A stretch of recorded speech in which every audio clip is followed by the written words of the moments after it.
अब दोस्तों episode number 2 की कहानी की शुरुआत होती है। निम्मी और जूही जो कि नंद और भाभी होते हैं एक दूसरे के साथ बेड पर एक दूसरे की तड़प मिटाती हुई दिखाई जाती हैं। अगले दिन निम्मी बाहर कपड़े सुखा रही होती है तो इसका देवर जिसका नाम केशव होता है वो अपनी भाभी के पास आता है और हमेशा की तरह अपनी भाभी को छूना शुरू कर देता है।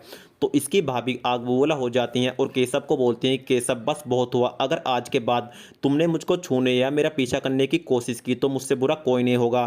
तो केशव अपनी भाभी को बताता है कि भाभी जी ये सब कुछ करने में तुमको मेरे साथ ही प्रॉब्लम आती है, जूही के साथ तो तुमको कोई प्रॉब्लम नहीं आई। इस बात को सुनकर इसकी भाभी चौंक जाती है और अपने देवर को बोलती है कि तुम्हारे पास इसका क्या सबूत है।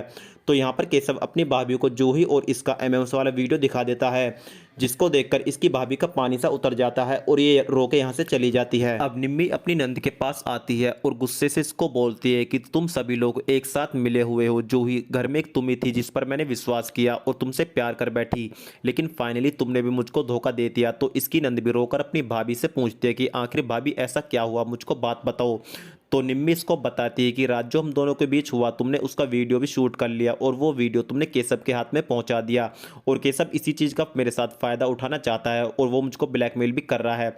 तो ये इसको समझाती है कि भाभी दरअसल ऐसी बात नहीं है, तुम्हारे आने से पहले मैं एक वीडियो शूट कर रही थी और जैसे ही तुम कमरे में आई तो मैं वो वीडियो पॉज और स्टॉप करना भूल गई। तो इस तरह से हम दोनों का एमएमएस वाला वीडियो बन गया और मुझको पता ही नहीं चला कि मेरा मोबाइल कब में केशव के हाथों में पहुंच गया। अब जूही अपनी भाभी के जिस्म पर इन छालों को देखकर आग बबूला हो जाती है और अपनी भाभी को बोलती है कि भाभी मैं कसम खाती हूँ कि जिन लोगों ने भी तुम्हारा ये हाल किया है उनको उनकी सजा जरूर मिलेगी। अब रात को निम्मी अपने देवर यानी केशव के पास आती है और केशव को बोलती है कि केशव तुम मुझसे इतना प्यार करते हो मैंने कभी सोचा भी नहीं था और मैं पागल हमेशा तुमको इग्नोर करती रही। तुमको तो पता है कि तुम्हारे भैया मेरे साथ कैसा ट्रीट करते हैं और फाइनली मैंने डिसाइड कर लिया है कि मैं अब जिंदगी भर तुम्हारे साथ ही रहूंगी।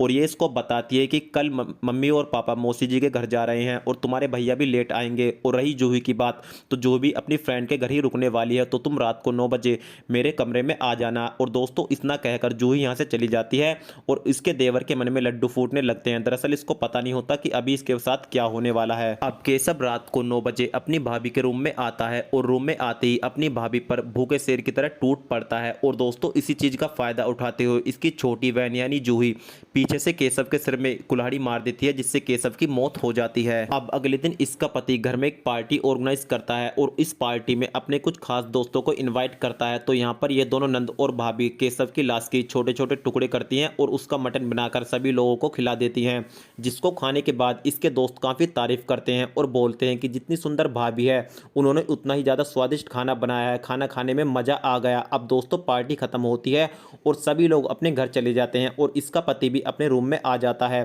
तो इसका पति अपनी बीवी को बोलता है कि आज जितना स्वादिष्ट तुमने मटन बनाया है मैं तो उंगली ही चाटता रह गया। अब निम्मी अपने पति को बोलती है कि अगर तुम और खाना चाहते हो तो मैंने स्पेशली तुम्हारे लिए बचाया हुआ है। तो इस बात को सुनकर इसके पति की भूख और बढ़ जाती है और ये खाने के लिए हाँ बोल देता है। अब निम्मी अपने पति को बाथरूम में लेकर आती है तो इसका पति बोलता है कि यहाँ कौन सा खाना है।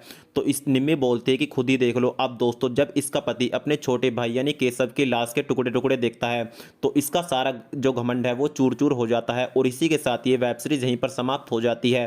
स्टोरी कैसी लगी कमेंट सेक्शन में लिखकर जरूर बताएं और अगर आप लोग इस चैनल को पहली बार देख रहे हैं आपसे छोटी सी रिक्वेस्ट है, चैनल को सब्सक्राइब करके बेल आइकन प्रेस जरूर करें। और दोस्तों वीडियो को अंत तक देखने के लिए आपका धन्यवाद।